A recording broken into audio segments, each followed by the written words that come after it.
Women's 200 IM, 13 people are seated under 210. 3 were under 210 in the Tokyo prelims.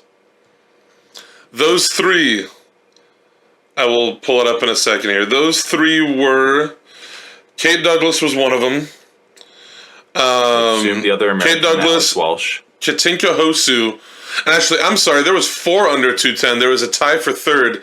It was Abby Wood and Alex Walsh. Okay. Yui Ohashi was seated 10th out of prelims in Tokyo. So it was Douglas, Hosu, Wood, and Walsh. Those were the ones under 210. Now, 2099? 2099 is not even 1, 2, 3, 13th. 4, 5. Yeah, it's 13th. Sorry, you did that math better than me. Semis was 212-2. That won't make it. 212-2 is not getting anywhere near a semifinal. No. 210-59, I'm comfortable with putting that at a possible, I'm comfortable putting that there, but I'm hoping it'll be faster. But if, people get more caught up in the race than the time, then I think 210 is possible to make a final. But 209.04 is not winning a medal. 208.52 is not winning gold. Yeah, for sure. I definitely think, Summer McIntosh is probably going to become a household name by the end of the summer for most swim fans out there. But I still like Douglas to get it done. And like you saw earlier, she scratched the 100 free in favor of something like this with the 200 breaststroke that she is swimming. She's all in on 2 IM and 2 breast. Chips all in. And I love that. That world record's under threat. Katinka Hosu's world record is under threat in this. If you've got 3 swimmers at 206, and you've got Alex Walsh, she's been 207.1, so she's right there to go 206. You've got all 4 of those swimmers duking it out, lanes 3 to 6 in the final. That world record is seriously under threat. Let's do it. I would love to see that. Love to see it. I'm hoping. I mean, I love Katinka Hosu, one of the greatest swimmers ever. But I love seeing world records go down. Records are meant to be broken. Yeah. I think every record holder will tell you that. If they don't tell you that, they're just a little salty, I guess. Yeah. I don't know. I mean, even Michael Phelps was the first one to congratulate Marchand when he broke his 400 IM world record.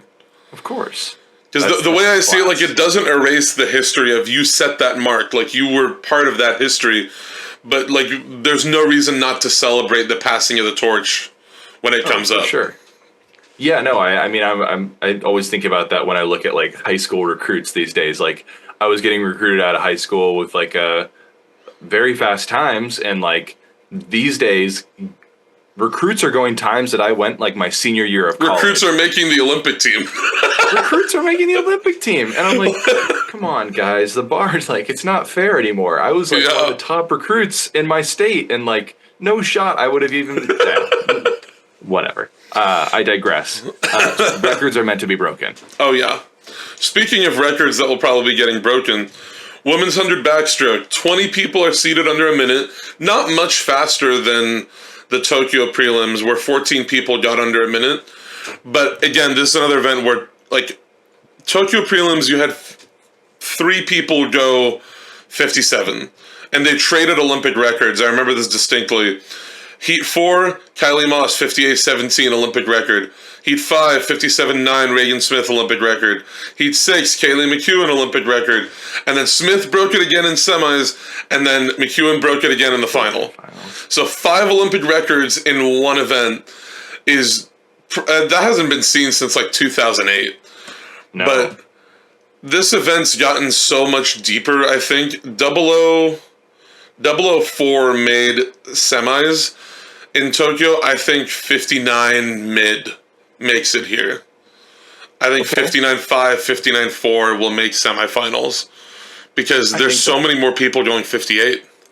Yeah, I think the final is probably going to be 58.7 or faster, I think. You're going to need to go 58 to make the final, and that might not even get you in. Yeah, it could be crazy. What a event that would be.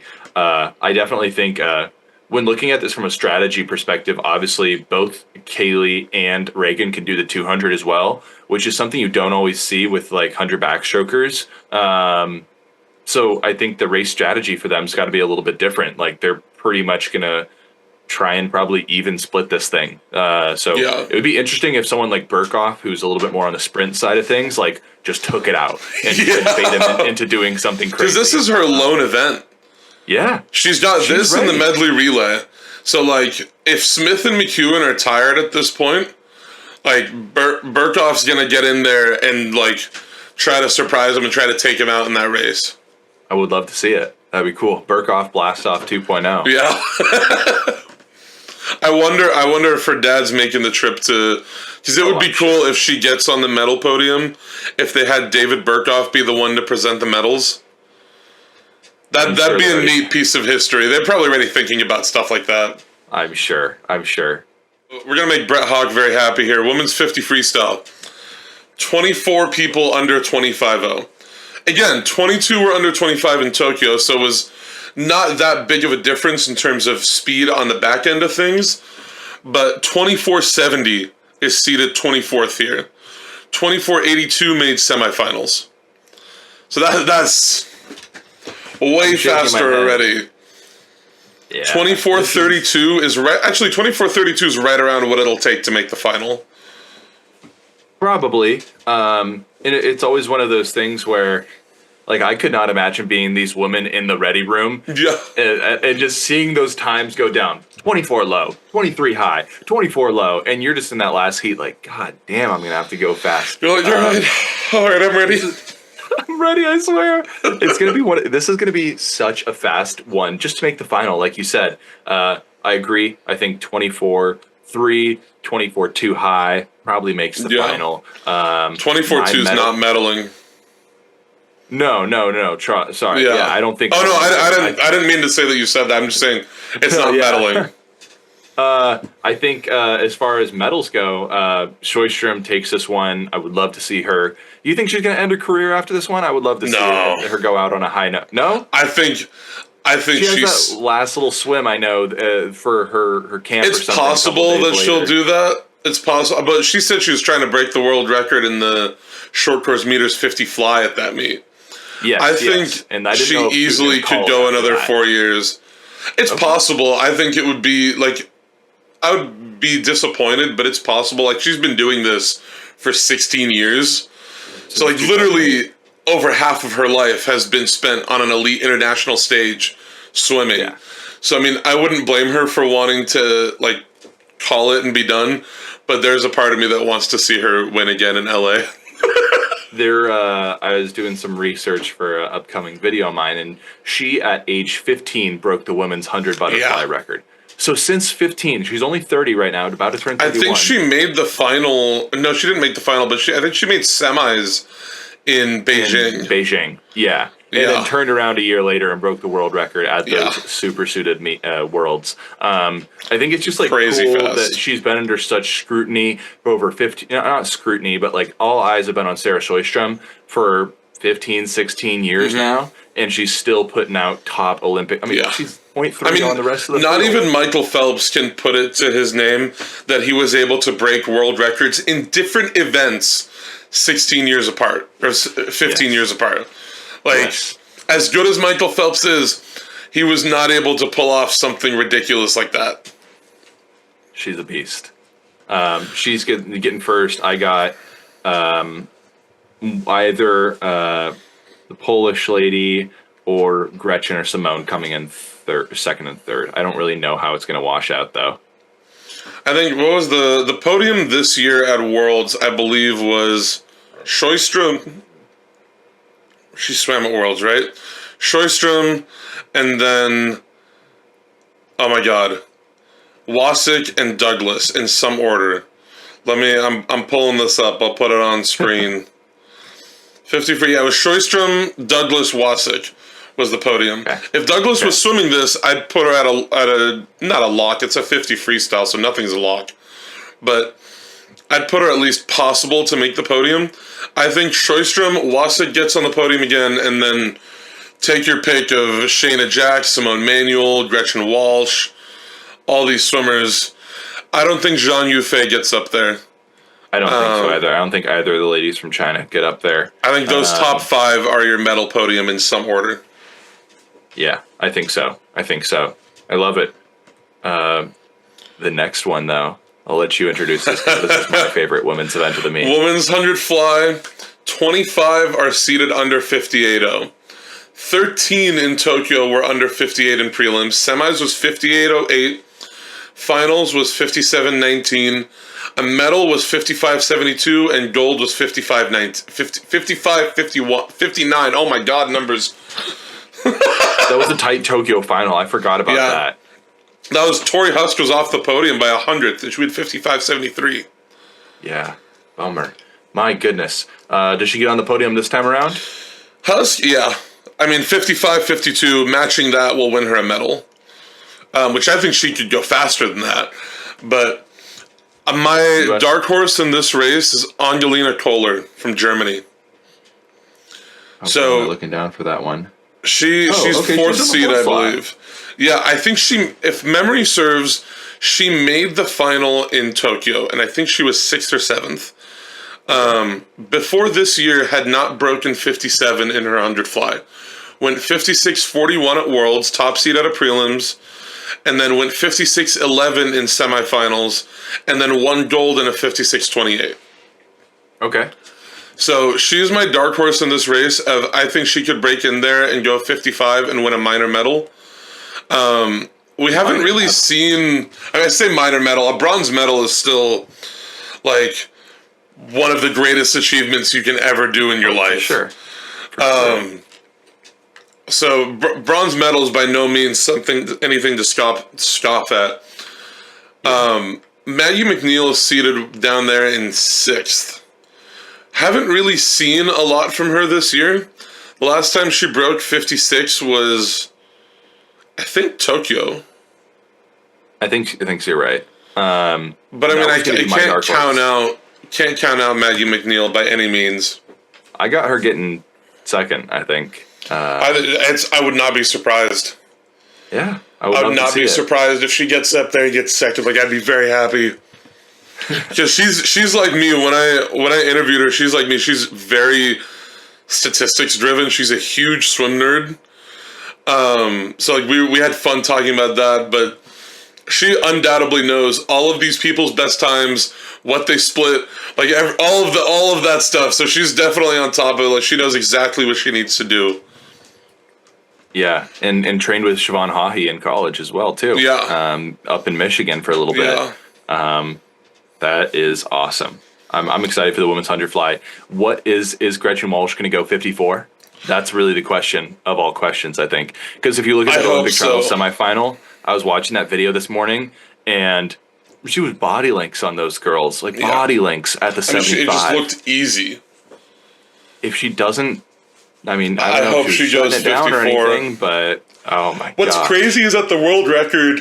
Oh my god, the lack of sleep. I'm sorry. What's crazy is that the world record in the short course meters 100 fly was 54.5 like 2 years ago. It's 54.0 now. I think McNeil brought it down to a 54.0. But it was 54.5. It was Kelsey Dahlia's world record. We might see somebody go within a half second of that time in long course. Which is absurd. But if I had to pick a podium, this is a very tough. I mean, so many events are very tough to decide. If I had to pick a podium, I'm gonna go Walsh, Husk, Kohler. Okay. But it could very easily be McNeil up there in one of those medals. I'm going Walsh, McNeil, Husk. I could get behind that too. Like, there's so many swimmers here that I could get behind. I would love to see Emma McKeon go 55 again. Yeah. I don't know that it's happening this time around. I think she probably retires after Paris. I think she's had one of the greatest careers of any sprinter, any swimmer. Yeah. Of all time. We're not talking about her enough. At 27, winning all those gold medals. Well, actually, this is a funny fact. Her and Katie Ledecky, I mean, barring a disaster, will break the record for the second highest amount of Olympic medals won by a swimmer this summer. Wow. That's awesome. Because right now it's Phelps, a tie between, behind Phelps, it's Dara Torres, Jenny Thompson, Spitz won 11, Spitz didn't win 12. It's Dara Torres, Jenny Thompson, Ryan Lochte, and Natalie Coughlin are all in a tie for second at 12 medals. So, and McKeon's at 11, Ledecky's at 10. Oh, Ledecky will get there for sure. Yeah, Ledecky will get there. McKeon will, barring a disaster, barring one of them getting COVID, they're both breaking that. Question is, who's going to be the one who ends up with that second place ranking in the all-time medals for swimming? I mean, probably Ledecky, because I think she has the most events that she can medal in. But if they put Emma McKeon on all of their relays, that's 5 medals right there. Yeah. I'm excited. That'll be the 100 fly is probably my favorite on the women's side to watch. And then you also mentioned the 50 free. So what am I talking about? That'll be fun to watch as well. So speaking of those relays, though, the last event I have for us to talk about, and I wrote up specific predictions of splits here. Okay. For the women's 4x200 free relay. I put Australia at a world record. I put Molly O'Callaghan at a 153.0, Shayna Jack at 154.9, Brianna Throssell at 155.2, and Titmus at 151 anything. Okay. That, if my math is right, that puts them at like a 734, 735, which is absurd that they have that ceiling in this event. Yeah. US, I think, also gets under 740.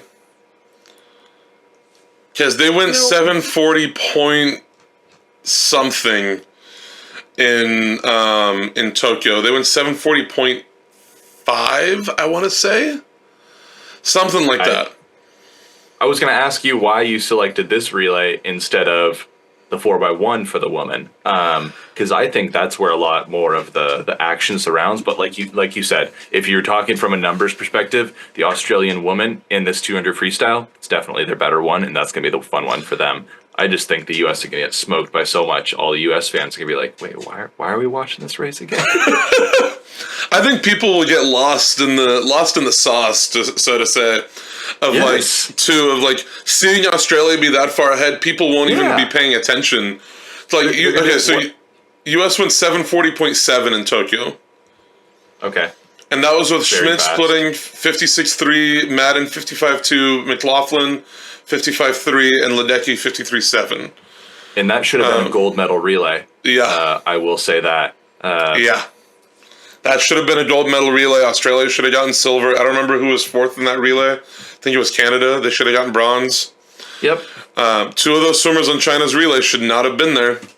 And we'll never know. And what I always say, I mean, I'm friends with Katie McLaughlin from the Cal Bear side of things, and it's always one of those things, like if she got a gold medal there, would she have continued her career? The amount of sponsorship she would have gotten from that? Like, you'll never be able to put that gold medal, I mean, you can physically put it back in her hand, but she'll never have that moment on the podium. All that aside, does China's woman get up here and try and toss up Canada here for a third spot? I don't think so. I think Canada's got the most upside here, but it all relies on Taylor Ruck or Penny Alexiak. If they, so I mean, who knows what's going on in Canadian training camp right now? But if Taylor Ruck or Penny Alexiak, because Taylor Ruck went she stretched out of this event at the Canadian trials, and Penny Alexiak went 200. So if they've been able to show that they can still put together a 200 freestyle in time for the Olympics, that brings Canada's chances up dramatically. Because right now they have 3 of the 4 spots they need. So they have Julia Brousseau and Emma O'Croynan. Both went 156 high at their trial. I think they went 156. Sorry, they went 157 lows. So I put them, with a relay start, I put them at a 156.6. Okay. Mary Sophie Harvey broke through in a big way this year and went 155.4. I think she steps up and goes 154.7 on this. Okay. So I'm factoring in relay. This is a very optimistic Canadian relay here. Summer McIntosh is the wild card because I think she split like 154 low last year on their relay. But like she definitely has the caliber of like a Titmus to split 152 high. Would you, if she goes 152, do you think we start seeing Summer McIntosh swim some more freestyle events? Yes, I think so. Yes, I think if the Olympic schedule was like 10 days long, she would swim the 800 free. If she was swimming the 800 free, Ledecky would not be the favorite. That's my hot take. Because 8'11", she's still like what, 17? Yeah, she's still 17. 8'11" at 17 years old. The sky is the limit for that kid. Oh, for sure. For sure. If she swam it at the Olympics, I would not have been surprised if she went like 808, 807. For sure. Oh. She's coming up there with Marshawn. Is just going to be the ones to watch this summer. Yeah. I'm excited. And they both have that Olympic experience now, too. They both were in Tokyo. They both were in Tokyo, and they both were in finals. So this is not their first rodeo. They've done this before. So this is going to be scary to see what they can pull off this week. But Canada, off of the back of Summer McIntosh and either Ruck or Alexiak, if they're on it, could win a medal here. But I really want to see the U.S. get under 740. I want to see a second team pull that off. Interestingly, I put Anna Peplowski on this relay at a very optimistic 155.0. So I've been following her swimming since I interviewed her in December last year. I've been following like her times and her progression. She has dropped time every single swim, more or less. Like U.S. Open, I think she broke 410 in the 400 free for the first time, and she was seated at 416. Olympic trials, she went 156 low, I want to say.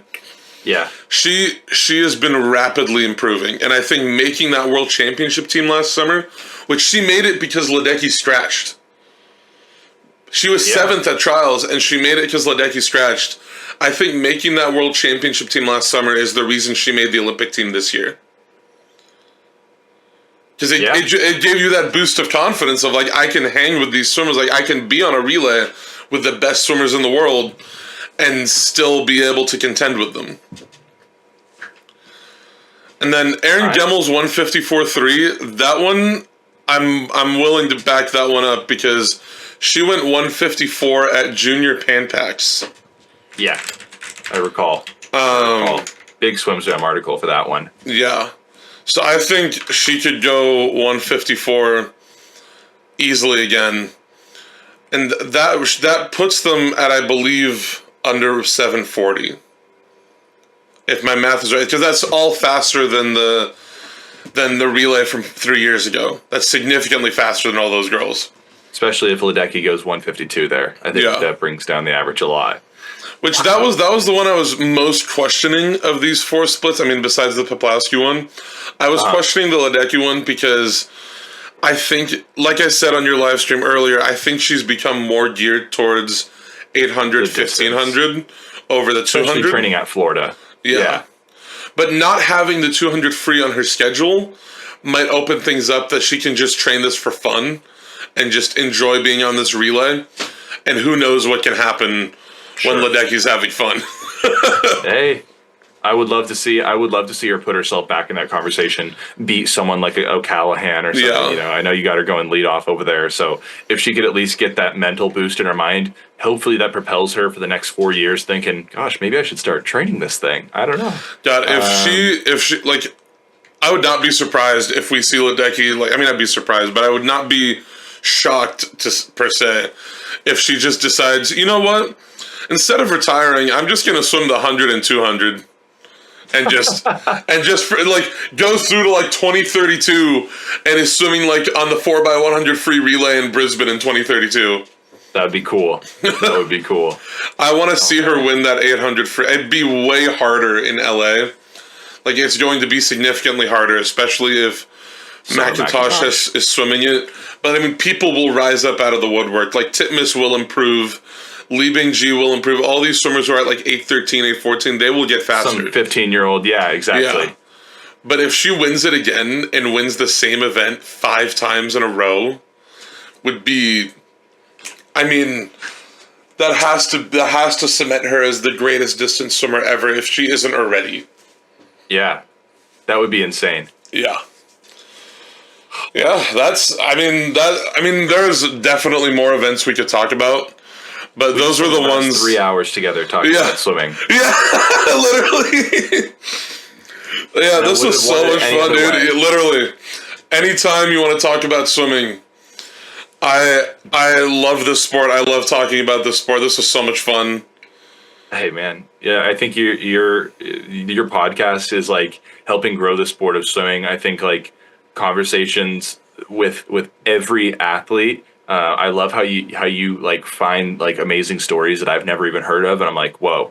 I'm a huge Anna Poplawski fan. I'm gonna go cheer for her. That Panda Express thing, that Panda Express story. When I posted the reel about that, I tagged them, and they follow. Panda Express follows me on Instagram. When I can check if they still are, but as of a few months ago, they were still following me on Instagram. I love that. I'm pulling up the. My club coach when I was in high school, he was like, my younger brother. There we go. Yeah, let's go. See the verified. Yeah, I love that, dude. When my club coach when I was in high school, he was like, you can go eat a bunch of crap in between these sessions. Don't eat something like freaking Panda Express. Wait, I guess that has a lot of protein. My brother actually did go a best time in the 2 free eating Panda Express. And there's one of those up in Federal Way right next to the pool, which is where I swam growing up. And for the rest of my club swimming career, I had Panda Express between every single. It's not a bad option, honestly. Like they have stuff that you can get that are not great, but like they have options like they can get like high protein stuff that's like pretty fulfilling. I 100% hear you. I just love that was her go-to as well. That's awesome.